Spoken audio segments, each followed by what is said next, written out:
മക്കളോട് സ്നേഹമുള്ള ഉമ്മമാരുണ്ടെങ്കിൽ ഞാൻ ഈ പറയുന്നത് ശ്രദ്ധയോടെ കേട്ടോ. ആദരവായ പ്രവാചകൻ നബി മുഹമ്മദ് മുസ്തഫ സല്ലല്ലാഹു അലൈഹി വസല്ലമ തങ്ങൾ തന്റെ ഹസനും ഹുസൈൻ എന്ന പേരുള്ള പൊന്നുമക്കളുണ്ടല്ലോ, ഫാത്തിമത്ത് സഹറയുടെ പൊന്നുമക്കളായ ഹസൻ ഹുസൈൻ, അള്ളാന്റെ ഹബീബിന്റെ പേരക്കിടാങ്ങളായ ഹസൻ ഹുസൈൻ, ആ പൊന്നുമക്കളെ അടുത്തേക്ക് വിളിച്ചുകൊണ്ട് റസൂലുള്ളാഹ് ചിലത് ഓതിയിട്ട് മന്ത്രിക്കുകയാണ്. അള്ളാന്റെ റസൂൽ മന്ത്രിക്കുകയാണ്.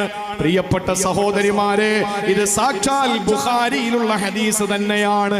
അള്ളാന്റെ റസൂൽ മന്ത്രിച്ചു. എന്താ മന്ത്രിച്ചതെന്നറിയോ? ഹസൻ ഹുസൈൻ എന്ന പ്രിയപ്പെട്ട പേരമക്കളെ അടുത്തേക്ക് വിളിച്ചിട്ട് അള്ളാന്റെ റസൂൽ മന്ത്രിച്ചത് എന്തു പറഞ്ഞിട്ടാണെന്നറിയോ? അഊദു ബികലിമാത്തില്ലാഹി തമ്മാ മിൻ കുല്ലി ശൈത്താനിൻ വഹമ്മാ വമിൻ കുല്ലി ഐനിൻ ലമ്മാ.